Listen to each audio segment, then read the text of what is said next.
What's up, Rockstars? Today I'm going to show you an interview I had actually some time ago for Harakiri. I hope you guys enjoy it. I talked to Joel from Synergic Games, and he has a lot to say about the story, about the gameplay, about specific mechanics. There's a lot of good info here for, I think, a very exciting game that I think the more you hear about it, the more excited you'll get about it, just like I have been for the past little while. So I hope you enjoy it. Let's go ahead and jump right in.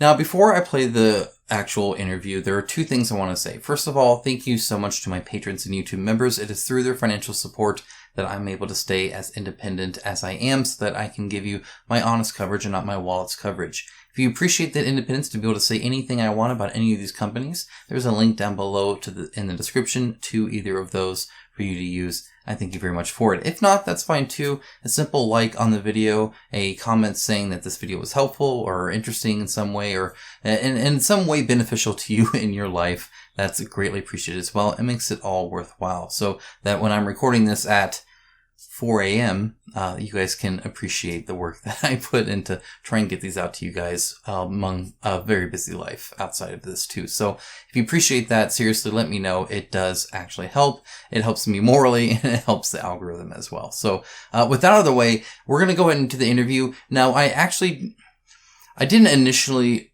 plan to record this, but he was giving such great information, I ended up doing so. And so it's kind of mid-talk a little bit about the story of Harakiri, or I guess the setting, the world setting and stuff like that. So I was going to kind of start with him talking about that, and there's going to be a few cuts here and there because it wasn't done in the interview style that I've done like with Marcin with Awakened Realms, and so you'll kind of notice that it'll be a little bit different. It's mostly just him talking about it and me letting him talk about it. I think it'd be a shame for me to talk in an interview with somebody else. You're here to learn about Harakiri, and he knows about it, not me. So that's kind of how the structure of this goes, and then we'll meet up at the end. Shorter and with different branches depending on your decisions. Yeah, definitely. So then it's going to be feudal Japan based. The story, like 3 lines of the story, is that there was this emperor in Japan, and he was betrayed by some people of his court. All the story and all that will be revealing as story progresses. And now there is a dark shogun, right? This evil guy, half demon. No one knows his origins, but everyone is scared of this guy, right?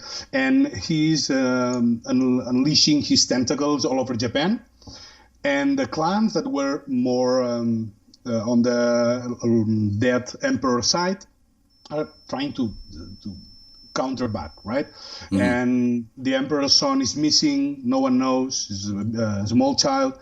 And you'll take the role of one of these heroes. There will be 4 heroes, 1 for each clan.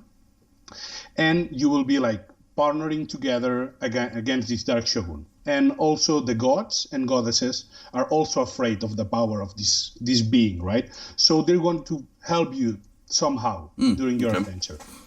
So you will have these 4 roles: the samurai, the monk, the ninja, the ronin, and at the beginning everyone will have their own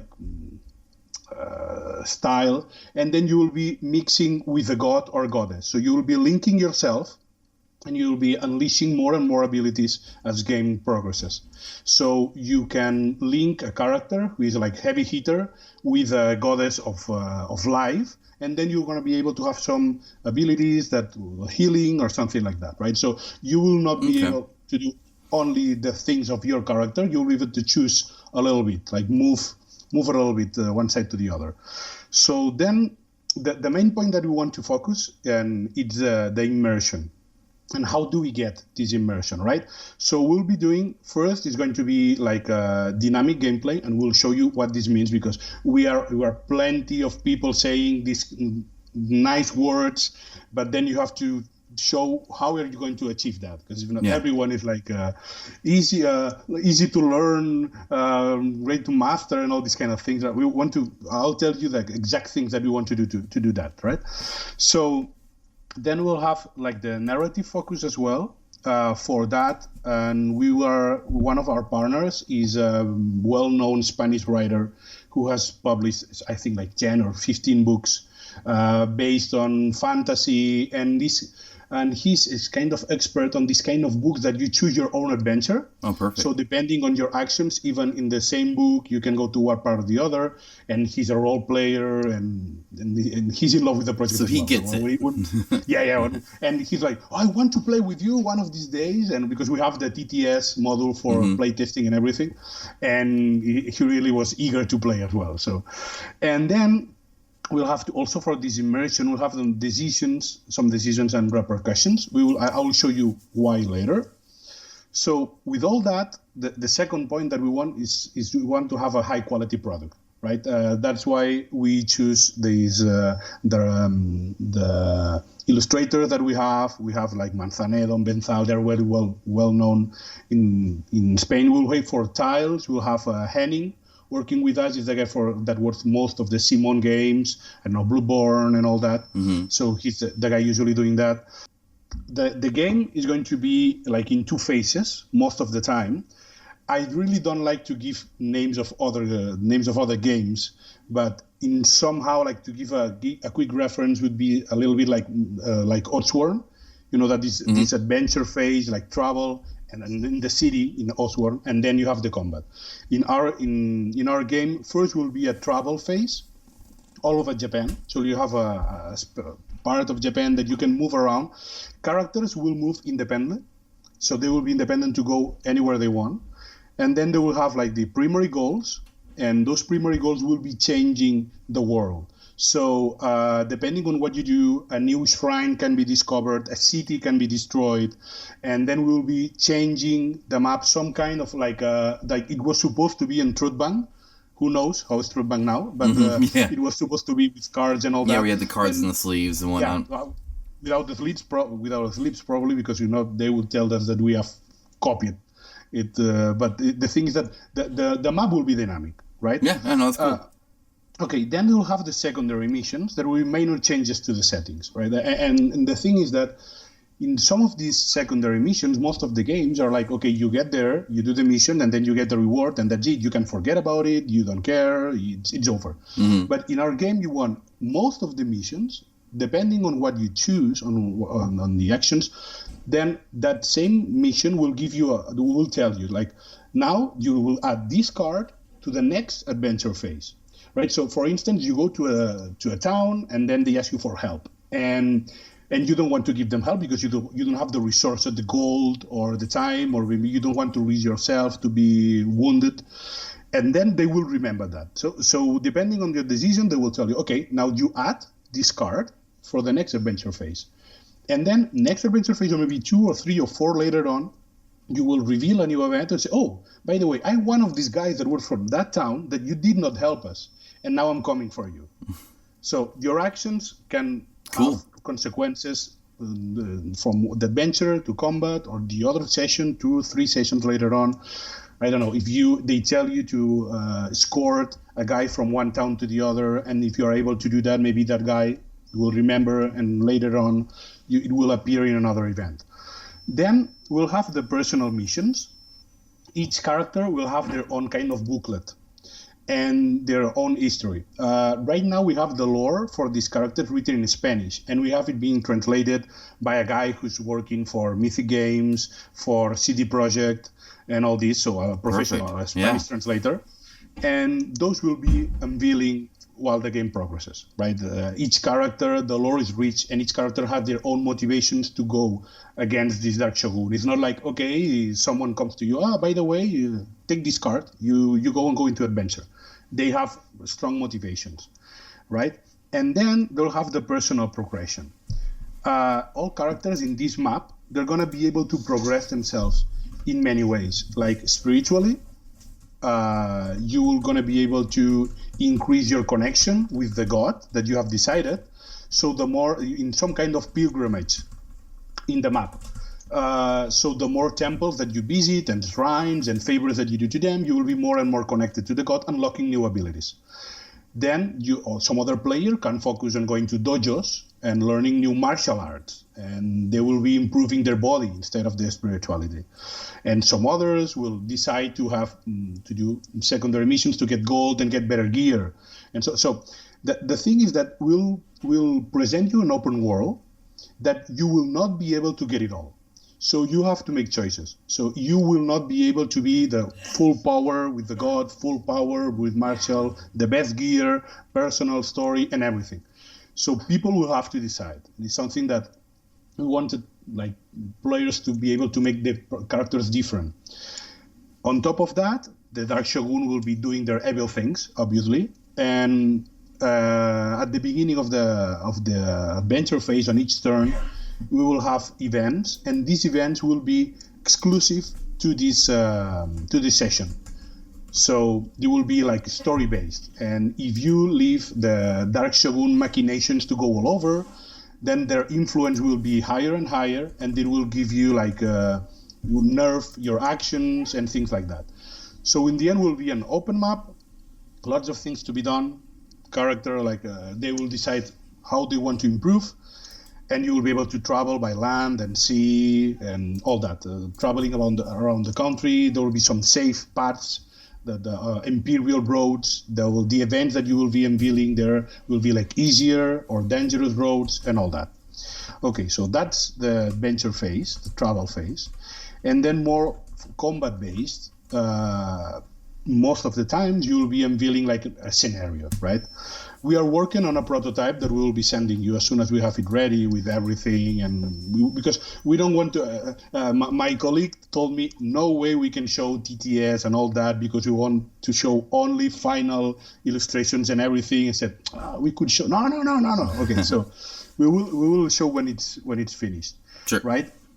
And then on this kind of combat phase, we also want this immersion as well. So a turn in that phase is at the beginning you're unveiling an event, and that event will give you first of all how are enemies going to behave. They will kind of like normal or aggressive, and then we'll also unveil if the shogun or the heroes are having like their turn go on their side. So it will be some kind of mini stories, 2-3 steps, that depending on the event will be like first Shogun first, and then I don't know, it will be based on the scenario. So I don't know, heroes arrive into a town full of ghosts, and if the events go on the Shogun side, the ghosts will be more and more powerful, and they will begin to scream, and those screams will go through the bells and will create some kind of aura or something. And if the events are going for the heroes, maybe people will see that some heroes are trying to help them, and from the houses, they'll be, I don't know, trying to throw them on consumable or attacking the enemies. So each encounter will have their own events, and there will be unveiling a little bit. So then we'll have an initiative track, and the initiative track will be like revealing cards. You reveal these cards. The heroes will be able to move it a little bit, to manipulate a little bit. And after that, the enemies will be like EA based, depending on if we decided that we were aggressive or regular. And then we'll have, even for each kind, we'll throw a dice. And with the dice, maybe if it's a 5 or 6, it will be like even more aggressive. So you will know more or less what they will do, but not 100% before they act. So we want players to kind of be able to strategize a little bit, but not knowing everything. Okay, interesting. And then also for bosses will have their own deck. So you will be revealing these decks, and they will be, most of the time, they will be interacting with terrain. So I don't know, for the prototype, so there's the Blood Oni, and they have like this big kind of like a druid, like a big potion and full of blood, and he may interact with that and then drink it and get more angry. Or he can go to, I don't know, some boxes that there are in the map. If you don't destroy the boxes, he can throw the boxes to you, or he can take one of the heroes and use it as a weapon and throw it to the other hero. So there will be enemies will be interacting with the scenario a lot, and players will be able to interact with the scenario as well. So in the former mission, if you have helped people survivals from an attack, maybe they are able to make a venom poison for you, and then you can interact with this big blood potion thing, and if you throw the poison there, the first time that the Oni goes there, drinks it, oh, what the... So he will no longer do that, or you can poison him, for instance. So the bosses will be interacting a lot with the terrain, and they will be unique. All will have their own deck, and then the players will have like usual like movement, usual thing, the usual stats. But then for the attack, we don't want the heroes on this game to be like, okay, I move 3 spaces and I make a 4-hit attack, and then when I increase my level, I make a 5-hit attack. So the thing is that when you'll be like, first you'll have to decide if you want to do a strong attack or quick attack. Obviously, strong attack consumes more energy points, but it also have like higher damage. And then every time that you attack, you will be deciding if you want this attack to be focused or not. And if it's focused, you will be throwing an extra die. And this die is going to be a high bet, high risk. So it can go very wrong. You can fail your attack, and you can even like receive a counter. You can have your attack being normal, or you can have like a very like the critical hit where you go through the armor of the enemy and you take a wrath token. And now I'm going to tell you about the wrath mode. So the more enemies that you kill and the more critical hits that you take, you'll be increasing your wrath mode. And when it's full, you're going to be able to unleash this wrath, and for a couple of turns, you're going to be like a war machine, depending on how good you have been doing going to dojos. So maybe one character will want to focus on that mode, while some others will like to focus on the god mode, because the god mode is going to be something completely different. Because when you are at least half your life or below, you're going to be able to commit harakiri, which is you kill yourself, and then you give your body to the god. And then the god possesses your body, and for a couple of turns, you gain like new abilities, but at the end of these 2 turns, you are dead. That's nothing can change that. You are dead, it's over. Then obviously this link that you have with your god will make you able to kind of be rebirthed at your shrine. But for that session, when you unlock you activate the god mode, you know that it's going to be like your last trump card. So then the abilities that you get are like really good, but it's something that you will only be able to do it once, and once god mode at the same time. It's not like everyone is waiting for the god mode and then we're all no, that makes sense.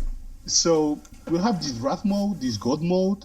We want these modes to be linked to the adventure phase. So if you want to have these modes really strong, you have to focus your gameplay on the adventure phase, improving them.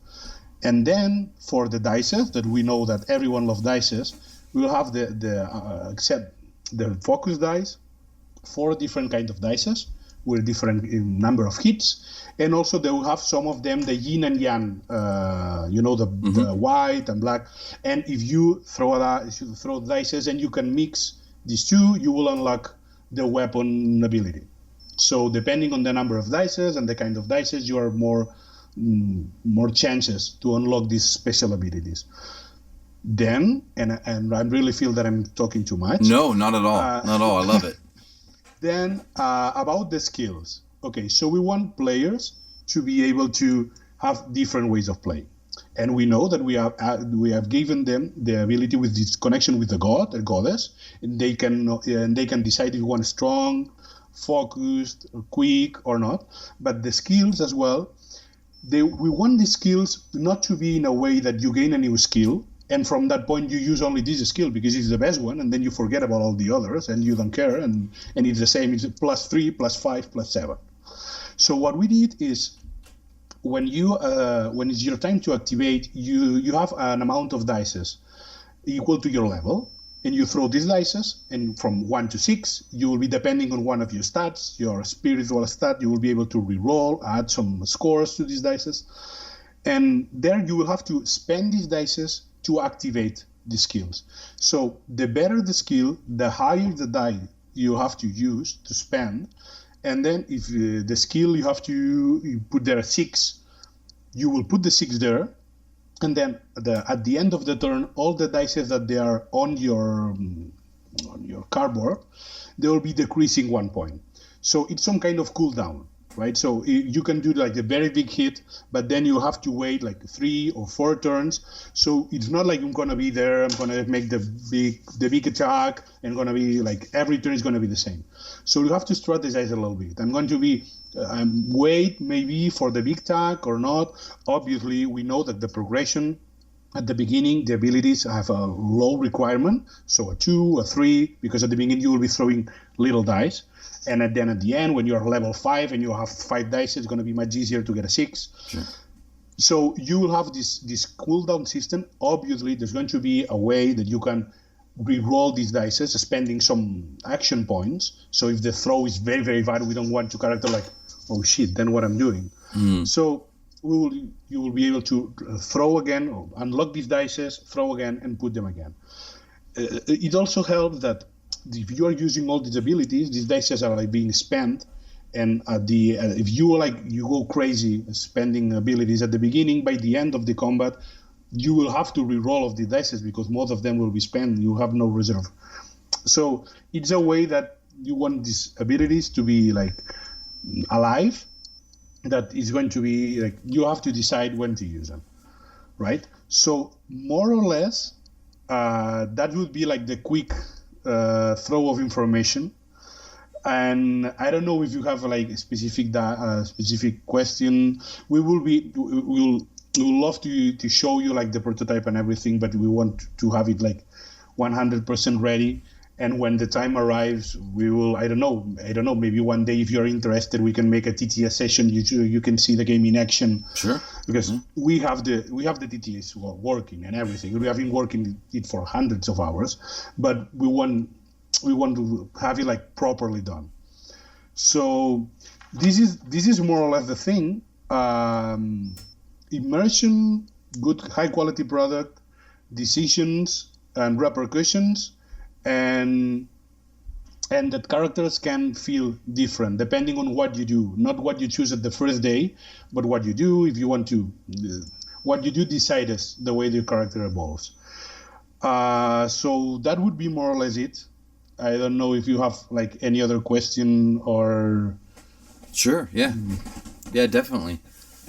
So you mentioned that each character has like personal missions almost, or like a kind of a quest line that's just for them. Yeah. Is it where you kind of always have 4 characters in play, and maybe you're playing 2 if you have less players, or? Yeah, we had to we had to decide which kind of like if you wanted to go narrative focused 100% or not. So in the end, we saw that the only way of doing that was always using these 4 characters. For the people and for the solo players, we are working and we will be having an expansion. Will be completely solo based. So you will be having only like 1 character. In the story, it's going to be completely different. Well, not completely different, because one of the character that you'll be using will be a very, very important character that we cannot spoil a lot. Sure. But we will be working on a solo play for the players that don't want to spend like playing with all the 4 characters. We want to have like this core focused to like 1 permanent object, a couple of consumables, 1 weapon, 1 armor. The decisions are not there. The decisions are the way that you're playing, not bringing an armory with you. Gotcha. So, for every single character. Yeah. So we think that it's going to be playable with 4 players. We really think, but for true solo, we know that true solo is very important. So we'll have an expansion focused 100% on that. That obviously will take most of like the enemies. We also are working like if we unlock our idea is to have 1 core, which is this campaign, and then as stretch goals, we will be unlocking a new campaign.